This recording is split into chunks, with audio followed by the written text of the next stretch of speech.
Salve galerinha do Leigo Invest, tudo bem com vocês? Espero que esteja todo mundo bem. E galera, hoje eu vim contar sobre um caso interessante. Uma pessoa que juntou em 5 anos 50 mil reais de patrimônio. Bom, na opinião de vocês, é muito ou vocês acham que é muito pouco para ter investido em 5 anos? Afinal de contas, tem muita gente que chega a patrimônio de 200 mil, 100 mil em bem menos tempo, ou às vezes até nesse período. No meu caso, por exemplo, cheguei em 6 anos ao dobro do patrimônio dela. Porém, cada realidade é uma realidade, pessoal. E a gente comenta isso aqui. Casos verídicos que a gente vê no dia a dia, troca uma ideia. E por aqui ser um canal de pessoas que estão aprendendo, né? Por isso o nome Leigo Invest, porque eu sou um leigo que foi aprendendo. Ela traz uma importante lição também no vídeo dela, que é sobre você ser iniciante e não conhecer muito bem o mundo dos investimentos e fazer algumas jogadas que pode ser certo para alguns e não certo para outros. Bom, mas sem mais delongas, já se inscreve, deixa aquele like para fortalecer, a gente precisa muito do like aí e bora lá pro conteúdo. Bom, galera, estamos aqui no canal da Lu Invest e ela conta que depois de 5 anos investido, esse foi todo o patrimônio. Como já adiantei para vocês, ela chegou a 50 mil. Mas vamos lá ver o relato dela, que tem um ponto bem interessante para conversar aqui com vocês. Eu prefiro pensar assim, em 5 anos eu consegui juntar 50 mil reais do que ficar pensando assim, em 5 anos eu só consegui juntar 50 mil reais. Porque eu sei que alguns canais falam isso, você que ganha pouco não tem que começar a investir. Já vi alguns canais falando sobre isso. E eu penso ao contrário, eu penso que você tem sim que começar a investir, mesmo que seja pouco, porque isso vai fazer diferença no longo prazo. Sei que algumas pessoas conseguiram chegar ali nos 100 mil reais, por exemplo, em 2 anos. Eu vou levar ainda um tempinho para chegar nos meus primeiros 100 mil reais pelas minhas metas. Hoje eu tenho um aporte ali que fica em torno de 2 mil reais, gente, o que já é um aporte muito alto, porque no começo, para quem me acompanha sabe. Vamos pensar, 50 mil, talvez ela não estivesse fazendo um aporte tão alto. Hoje em dia o meu aporte gira em torno disso, também uns 2 mil, e é aquilo. Muita gente fala que não é ideal começar com pequeno. Eu já sou totalmente contra, eu prefiro que você comece com pouco, crie este hábito.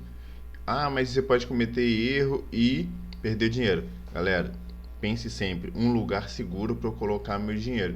Nem que seja uma caixinha do Nubank, caixinha do Inter, Mercado Pago, qualquer banco que for. Ali é seguro deixar o dinheiro? Pesquisei, vi canais de investimentos. É ali um lugar mais seguro, não vou perder dinheiro? Vá colocando ali. Cria este hábito, nem que seja pouco. Porque se você esperar o final do mês, vai juntar... quando sobrar eu coloco, nunca vai sobrar. A gente sempre acha um jeito para gastar dinheiro.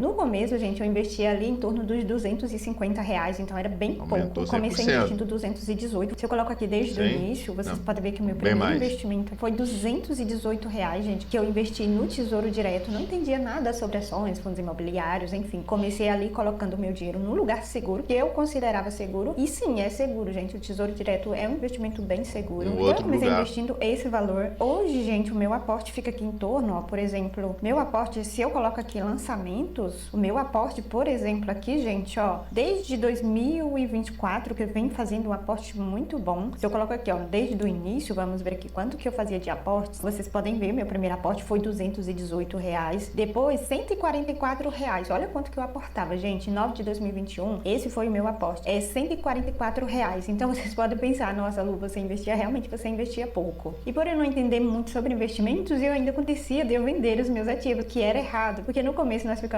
tão inseguros que nós começamos a investir ali com o pé atrás, então nós ficamos inseguros. O que aconteceu? Aqui em 10 de 2021, eu vendi alguma coisa, não sei o que foi, provavelmente deve ter sido o próprio Tesouro Direto que eu comecei investindo. No mês 11, gente, eu investi aqui 522 reais, depois aqui, no mês 12, eu investi 646, isso aqui porque tem o 13º, enfim, aqui nós conseguimos receber um pouco mais devido ao nosso 13º, então isso ajuda bastante. Aqui vocês podem ver que no começo do ano de 2022, que eu fiz um aporte também bom, 1.200.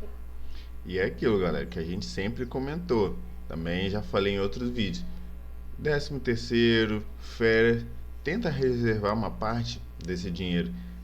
Pense assim, como 13º é um salário extra, tente não se endividar ao longo do ano para que você pense, é um salário extra, né? Então, não vou mexer. Férias eu sei que é um pouco complicado, afinal de contas, dependendo da empresa que você trabalha, é como se fosse seu salário, só que você está em casa. Mas geralmente vem um pouquinho a mais, que chamam de um terço das férias. Tenta guardar esse dinheiro. Sei que muita gente se compromete, faz outras coisas, mas galera, não está sendo fácil para muita gente. Então, aquilo, além de buscar uma fonte de renda extra, no início tente criar esse hábito. A gente tem o hábito sempre de gastar. Vamos tentar criar o hábito reverso de guardar, né? E como ela fala ali, ela vai comentar um pouco mais sobre vendas. Então, no início, quando a gente não conhece, a gente vai para aquela ideia que a gente viu muito em filmes, séries e outras coisas, que é eu coloco o dinheiro ali, quando ele valorizar um pouquinho, eu vou lá e vendo, né? Então, nisso a gente tem um pequeno problema. Mas vamos ver mais um pouquinho antes de eu entrar num outro detalhe aqui. De 27, porém, isso aqui teve uma venda de 202 e vocês podem ver que eu sempre comprava, vendia. O que não é bom, tá? O interessante é você apenas comprar os ativos. Hoje eu tenho essa metodologia. Eu compro os ativos pensando no longo prazo. Se vocês observarem aqui, ó, a partir de 2025, eu não vendi mais nenhum ativo. Se a gente olhar ali, ó, percebam que tem mês onde que ela vendeu bem mais, em 2023, e também no início de 2023 ela vendeu mais do que fez aporte. Ou seja, tem algo que não casa, porque pode ser que eu esteja muito enganado. Se você vende mais o seu patrimônio e ela não reaporta ele, a não ser que ela diluiu, então parece que você vendeu, talvez não num certo lucro, né? Como aqui onde ela parou em 2026. Ela fez uma compra, mas ela vendeu quase que a metade do que ela comprou, né? Então a estratégia que ela fala é o buy and hold, né? Compra e segura, que você ganha na valorização daquele ativo e algumas vezes, dependendo do ativo que você investe, nos dividendos que você recebe como juros, né, mensalmente. Então veja, você compra e vende metade, você tem um pequeno problema nisso. Vou mostrar para vocês por quê. Vamos imaginar que o MXRF11, né, é o fundo de papel mais bem conhecido entre todo mundo. Se eu comprasse ele aqui, né, bem no 27 de maio do ano passado, há um ano atrás, de quando estou gravando esse vídeo, ele estaria R$ 9,58. Porém, eu decidi vender ele depois, a R$ 9,43. Eu perdi dinheiro, né? Não sei qual era o momento que ela pensava, vou comprar ou investir. Comprei a 9,58, ele deu um pico para 9,76, vendi. Ganhei ali alguns centavos ou reais na valorização dele. Ok, porém, quando você for se comprar de novo, ele estava 9,79. Então ele estava mais caro do que você comprou. Não, vou esperar um momento que ele abaixe. Foi para 9,54. Será que valeu a pena? Porque nesse período você pode ter ficado com o dinheiro e gastou. Existe esse problema. Você pode ter ficado com esse dinheiro e ele nem desvalorizou, ele ficou andando de lado, né? Ou você esperou demais, a vida acontece, e ele despencou muito. Aí você foi lá e comprou pensando, opa, agora é hora de comprar. E aí aquele ativo desce de uma vez toda, né? Como o VGHF está indo, e você pensa, opa, comprei mais barato, mas agora o dinheiro está indo lá para baixo, né? A média que você compra, ela não fica equiparada. Ou, como acontece em alguns casos, ele vai para R$ 9,90, quase R$ 10 depois.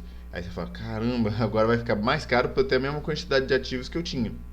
Você podia ter surfado essa valorização ou não.